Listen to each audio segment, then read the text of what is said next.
오늘 이 아침 하나님께서 주시는 말씀 누가복음 7장 36절에서 50절 말씀 한 절씩 교독하겠습니다. 한 바리새인이 예수께 자기와 함께 잡수시기를 청하니 이에 바리새인의 집에 들어가 앉으셨을 때에 그 동네에 죄인인 한 여자가 있어 예수께서 바리새인의 집에 앉으셨음을 알고 향유 담은 옥합을 가지고 와서 예수의 뒤로 그 발 곁에 서서 울며 눈물로 그 발을 적시고 자기 머리털로 씻고 그 발에 입 맞추고 향유를 부으니 예수를 청한 바리새인이 이것을 보고 마음에 이르되 이 사람이 만일 선지자더면 자기를 만지는 이 여자가 누구며 어떠한 자 곧 죄인인 줄을 알았으리라 하거늘 예수께서 대답하여 가라사대 시몬아 내가 네게 이를 말이 있다 하시니 저가 가로되 선생님 말씀하소서. 가라사대 빚주는 사람에게 빚진 자가 둘이 있어 하나는 500데나리온을 졌고 하나는 50데나리온을 졌는데 갚을 것이 없으므로 둘 다 탕감하여 주었으니 둘 중에 누가 저를 더 사랑하겠느냐. 시몬이 대답하여 가로되 제 생각에는 많이 탕감을 받은 자니이다. 가라사대 내 판단이 옳다 하시고 여자를 돌아보시며 시몬에게 이르시되 이 여자를 보느냐. 내가 네 집에 들어오매 너는 내게 발 씻을 물도 주지 아니하였으되 이 여자는 눈물로 내 발을 적시고 그 머리털로 씻었으며 너는 내게 입 맞추지 아니하였으되 저는 내가 들어올 때부터 내 발에 입 맞추기를 그치지 아니하였으며 너는 내 머리에 감람유도 붓지 아니하였으되 저는 향유를 내 발에 부었느니라. 이러므로 내가 네게 말하노니 저의 많은 죄가 사하여 졌도다. 이는 저의 사랑함이 많음이라.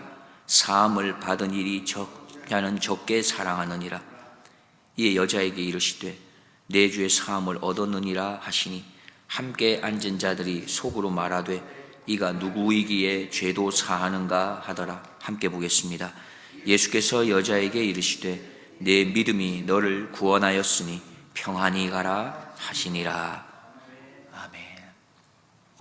오늘 본문 말씀 너무나 잘 아는 말씀인데요, 간단하게 먼저 살펴보겠습니다. 한 바리새인이 있었고 그가 예수님께 식사를 초대합니다. 예수님께는 흔쾌히 바리새인의 집에 식사의 초대에 응하시고 찾아가시는데 그 집에 가셨을 때 깜짝 놀랄 만한 일을 맞이하게 됩니다. 죄인인 한 여자가 예수님께 나와서는 자신의 눈물로써 예수님의 발을 적시고 자신의 머릿결을 풀어서 그것으로 예수님의 발을 씻습니다.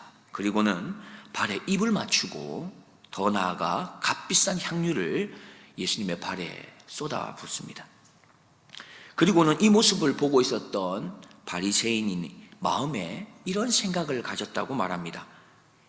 내가 초대한 이 선지자라고 하는 예수가 정말 참 선지자라면은 자기를 만지는 이 여자가 죄인인 것을 알지 않겠는가? 예수님께서는 이미 그의 마음을 아시고는, 시몬의 마음을 아시고는 한 가지 비유를 말씀합니다. 적게 탕감받은 사람 그리고 많이 탕감받은 사람에 대한 비유를 말씀해 주십니다.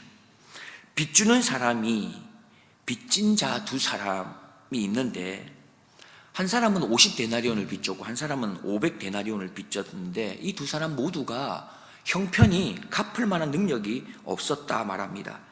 그래서 이 빚주는 사람이 두 사람의 그 빚진 것을 다 탕감해 주었다면 누가 더 빚주는 이 사람을 사랑할 수 있겠는가? 이걸 물으시죠. 시몬은 이야기합니다. 선생님, 더 많이 탕감받은 자가 더 많이 사랑하지 않겠습니까? 그러자 예수님께서는 시몬 그리고 그 집에 같이 있었던 죄인인 한 여자, 이 두 사람을 비교하면서 우리에게 교훈의 말씀을 들려주십니다. 그 내용이 44절로 47절인데요 우리가 다시 한번 보면 좋겠습니다. 같이 보겠습니다.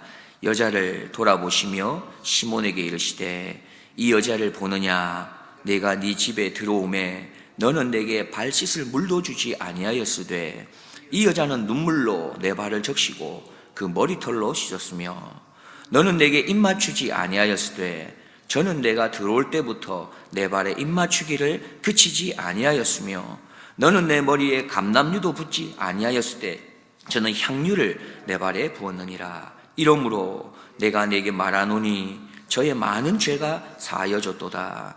이는 저의 사랑함이 많음이라. 사함을 받은 일이 적은 자는 적게 사랑하느니라. 이게 무슨 말입니까? 이런 것이죠. 시몬아, 너는 나 예수로부터 받은 은혜가 적다고 너는 생각하기 때문에 너가 나를 향한 이 사랑의 모습, 다시 말해서 손님으로서 대접하는 모습이 적지만, 부족해 보이지만, 죄인인 이 여자는 나 예수로부터 받은 은혜가 너무 크다고 생각하기 때문에 그 여인은 나를 향해서 이 사랑의 모습이 이렇게 클 수밖에 없는 것이다 말씀합니다. 예수님께서는 바리새인 이 시몬과 이 죄인인 이 여인을 비교하면서 우리에게 하나님의 음성을 들려주고 계십니다. 여기에서 보면 사랑받고자 하는 자가 등장하고요, 사랑을 받은 자가 등장합니다. 바리새인의 모습을 통해서 우리가 볼 수 있는 건 아직까지 사랑을 받고자 하는 자의 모습을 우리는 발견할 수 있고, 죄인인 이 여인의 모습을 통해서는 사랑받은 자의 모습을 우리는 발견할 수 있습니다. 바리새인은 여전히 사랑에 목말라 있습니다. 하나님의 사랑, 사람들의 사랑, 사람들의 관심, 사람들의 눈, 여기에 지금 목말라 있습니다. 그래서 모든 것이 그는 의무적입니다. 자신이 해야 할 일들에 대해서 내 목마름을 채우고 싶어서 의무적으로 합니다. 율법을 지키는 것도, 계명을 지키는 것도, 자기의 직책을 수행하는 것도 의무적입니다. 그는 예수님을 식사 자리에 초대한 것 또한 다른 사람의 눈을 의식했기 때문일 겁니다. 또한 자신의 유익을 위해서일 거예요. 바리새인은 자신의 받은 은혜가 얼마나 큰지를 모르는 자로 살고 있습니다.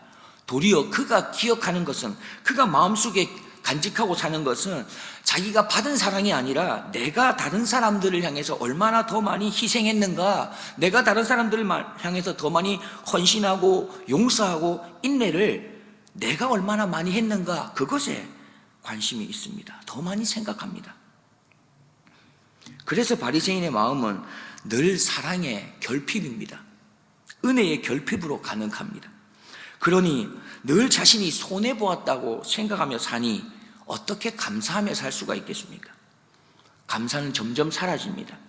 그리고는 그 마음에는 자연스럽게 불평과 불만, 미움과 시기, 질투, 원망이 찾아올 수밖에 없는 것이죠.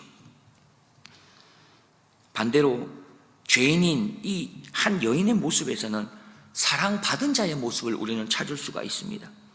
그 여인의 모습에서는 의무적인 행동을 찾을 수가 없습니다. 오직 예수님에게 무엇이라도 해주고 싶은 그 마음으로 가득 차 있습니다. 그래서 여인은 예수님을 향해 자신이 할 수 있는 최선의 모습을 가지고 사랑을 표현합니다. 의무감이 아닙니다. 기쁜 마음으로 감당하고 있습니다. 그렇게 그는 사랑받은 자의 모습이기 때문에 자신이 베풀었던 그런 은혜보다 자신이 받은 은혜가 더 크고 많다라는 것을 아는 사람입니다. 여인은 예수님을 통해 자신이 받은 이 은혜가 얼마나 큰 것인지를 분명히 압니다. 평생을 갚아도 다 갚지 못할 그 큰 은혜가 자신에게 임하였다는 것을 그는 알았던 것이지요. 그러니 어떻게 자신이 할 수 있는 데까지 최선을 다해서 그 은혜를 갚아내며 감사하며 살지 않을 수가 있겠습니까? 그래서 예수님을 찾아온 것이지요. 받은 은혜의 감사를 표현하기 위해서 예수님을 찾아온 것입니다.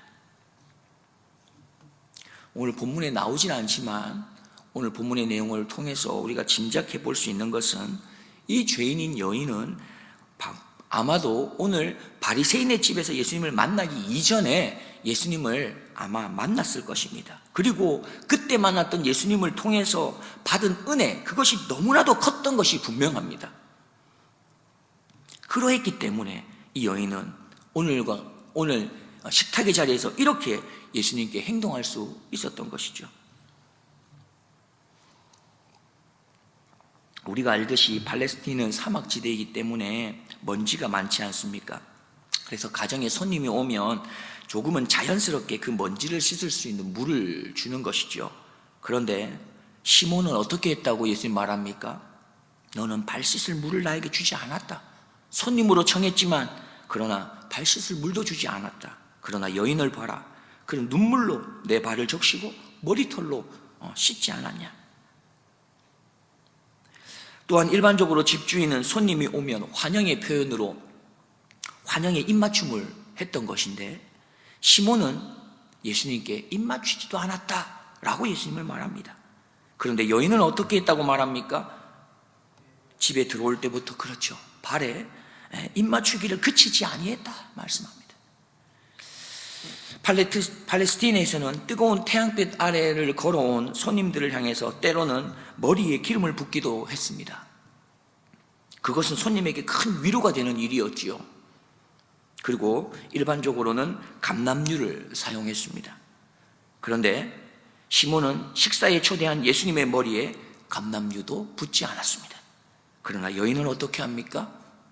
흔하게 사용하는 감람유가 아니라 아주 값비싼 향유를 예수님의 발에 아낌없이 쏟아붓습니다.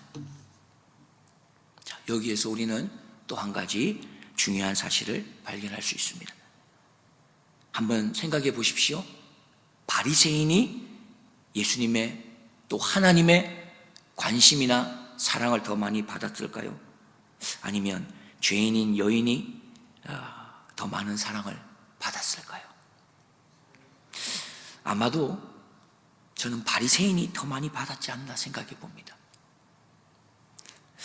그런데 정작 사랑을 받은 사람으로 살아가는 사람은 잠시 예수님을 만났던 이 죄인인 여인이었습니다. 그렇게 많은 관심과 사랑을 받고 있는 바리새인은 정작 자신이 얼마나 많은 사랑을 받고 살아가는지 알지 못하고 여전히 더 많은 사랑을 받고자 하는 자처럼 살아가고 있는 겁니다. 한 어린이집에 정말로 사랑을 많이 하는 정말 좋은 선생님 한 분이 계십니다. 근데 그곳에 3년 동안 어린이집에 다니고 있는 그 선생님 반에 있는 친구가 있어요. 그런데 일주일 전에 새롭게 들어온 그 반에 친구가 있었습니다. 그렇다면 누가 그 사랑 많은 그 선생님의 그 사랑을 많이 받았다고 말할 수 있을까요? 너무나 쉽게 우리는 알 수 있습니다. 3년 동안 그 선생님과 같이 있었던 그 아이가 그 사랑 많은 선생님의 사랑을 받지 않았겠습니까? 예수님을 믿은 지 1년 된 그리스도인과 예수님을 믿은 지 30년, 40년이 된 그리스도인이 있습니다. 그러면 누가 그 예수님의 은혜와 관심과 사랑을 많이 받은 사람일까요? 당연히 예수님을 믿은 지 30년, 40년이 된 그 그리스도인이지 않겠습니까? 나는 지금 어떻게 신앙생활을 하고 있습니까? 사랑을 받고자 하는 신앙생활을 하고 계십니까? 아니면 사랑받은 자로 신앙생활을 하고 있습니까? 하나님과 사람으로부터 사랑을 받고자 하는 자로 여전히 자신이 더 많은 주목을 받고 싶고 더 많은 관심과 사랑을 받아야 한다고 생각하며 도리어 다른 사람에게 주어지고 있는 은혜와 사랑을 시기하고 질투하고 그러면서 우리는 혹 신앙생활을 하는 것은 아닙니까? 아니면 하나님과 사람으로부터 이미 나에게 넘치는 은혜와 사랑이 주어졌다고 생각하며 이제 이 사랑의 빚진 자로 사랑의 빛을 갚는 것을 의무가 아닌 기쁨으로 알고 그렇게 감사함으로 섬기고 감사함으로 희생하고 감사함으로 용서하고 감사함으로 헌신하는 그런 신앙생활을 우리는 하고 있는 것입니까? 우리는 기억해야 하겠습니다. 내가 받은 은혜, 이 은혜가 얼마나 크고 귀한 것인지를 기억합시다. 우리는 기억해야 하겠습니다. 내 안에 계신 예수님께서 얼마나 큰 분이시고 얼마나 놀랍고 또 환상적인 은혜의 선물인가를 우리는 기억합시다. 그리고는 내가 받은 그 은혜와 그 사랑을 감사함으로 살아갈 수 있기를 소망합니다. 내가 받은 이 은혜의 크기가 얼마나 큰지를 아는 그 사람은 감사의 고백으로 살지 않겠습니까? 사랑의 섬김으로 점점 살아내지 않겠습니까? 원아웃기는 예배 때마다 하나님의 은혜를 크게 누리시기를 소망합니다. 교회 공동체의 모임이 있을 때마다 그 안에서 그리스도의 사랑, 하나님의 은혜를 크게 누리시기를 소망합니다. 그렇게 누리게 된 그 은혜가 우리에게 있어서 우리의 입술을 통해, 우리의 삶을 통해 감사를 더 풍성하게 만들어가지 않겠습니까? 또한 그 은혜 때문에 우리의 옆에 있는 이웃, 또 세상을 향해서 사랑으로 헌신하고, 사랑으로 나누고, 사랑으로 섬기고, 사랑으로 용서해 주는 것을 더 풍성히 만들어갈 수 있지 않겠습니까? 기도하겠습니다. 하나님, 날마다 우리에게 더해 주시는 하나님의 은혜와 사랑을 감사드립니다. 나에게 가장 귀하고 가장 크고 가장 놀라운 예수님을 선물로 주셔서 감사합니다. 하나님, 날마다 주님의 말씀을 통해서 나에게 말씀하여 주시기를 소원합니다. 이미 나에게 주신 그 하나님의 은혜가 얼마나 큰 것인지를 알게 하여 주옵소서. 그래서 받은 은혜에 날마다 감사하며 살게 하시고, 날마다 받은 은혜와 사랑의 빚진 자로 감사와 기쁨과 행복함으로 주님이 걸어가신 그 길을 걸어가는 주님의 자녀가 되게 하여 주시옵소서. 나의 주인으로, 나의 힘과 능력으로, 나의 안내자와 보호자로 늘 나와 함께 하시며 나를 풍성한 사랑을 받은 자로 살아가게 하여 주실 예수 그리스도의 이름으로 기도드리옵나이다. 아멘.